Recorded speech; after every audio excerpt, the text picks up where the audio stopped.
कालच राज्याचे माजी विरोधी पक्ष नेते आणि विधानसभेतील आमदार विजय वडेट्टीवार यांनी जे काही हिंदू धर्माबद्दल किंवा साधू संतांबद्दल होणाऱ्या मतांवरनं जी काही प्रतिक्रिया काल व्यक्त केली तर ती निषेधार्थ आहे।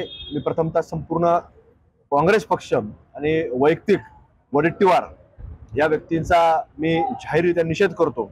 आणि आजच आमच्या या ठिकाणी असणाऱ्या नरेंद्र स्वामींच्या सर्व साधक मंडळींनी आमच्या अहिल्यानगर जिल्ह्यामध्ये अहिल्यानगर शहरामध्ये विशेषतः आज या घटनेचा निषेध नोंदवलेला आहे। आणि निषेध नोंदवत असताना ज्या वेळेला या देशामध्ये आणि महाराष्ट्रामध्ये ज्या वेळेला 2024 वर्षामध्ये मे महिन्यामध्ये ज्या वेळेला लोकसभेच्या निवडणुका पार पडल्या, जून महिन्यामध्ये ज्या वेळेला वोट जिहाद झाला त्यावेळेला ह्या लोकांची तोंड थोबड ही शिवल्या गेलेली होती। त्यावेळेला वोट जिहादच्या वेळेस काही बोलले नाही, ज्यावेळेला फतवे निघत होते त्यावेळेला फतव्यांच्या बाबतीमध्ये काही बोलले नाही। पण आज कुठेतरी भगवा ध्वज हा या लोकांच्या मनामध्ये आणि डोळ्यामध्ये आणि डोक्यामध्ये सलतो, म्हणून कुठेतरी या हिंदू धर्माचा द्वेष करणारे हे संघटना ही राज्यभरामध्ये देशभरामध्ये कार्यरत आहे।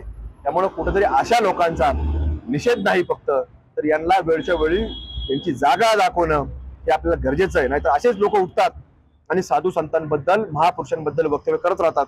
मग यांना फक्त निषेध नोंदवून नाही, ते जिथं दिसतील जिथं कुठेतरी आपल्याला आढळून येतील त्या त्यावेळेला ज्या ज्या ठिकाणी त्या लोकांनी अशा विचाराच्या लोकांना धडा शिकवण्याची आवश्यकता आहे। आता निषेध नोंदवणं हे ठीक आहे, लोकशाही मार्ग आपल्याला करावं लागतं, पण जिथं काही लोक असतील ज्यांच्यामध्ये कुठेतरी काही असेल तिथं तुम्हाला सांगतो फोकशाही देखील वापरण्याची आवश्यकता समाजामध्ये निर्माण झाली आहे। नाहीतर अशा रीतीने ज्यावेळेस आपण असं काम करत राहू तर आपण कुठेतरी विचार करत राहू याचं काय याला काय वाटेल, मग कुठेतरी समाजाचा अजेंडा करता समाज म्हणून नाही फक्त धर्म म्हणून तुम्हाला सांगतो अजेंडा राबवण्याची आवश्यकता निर्माण झाली आहे।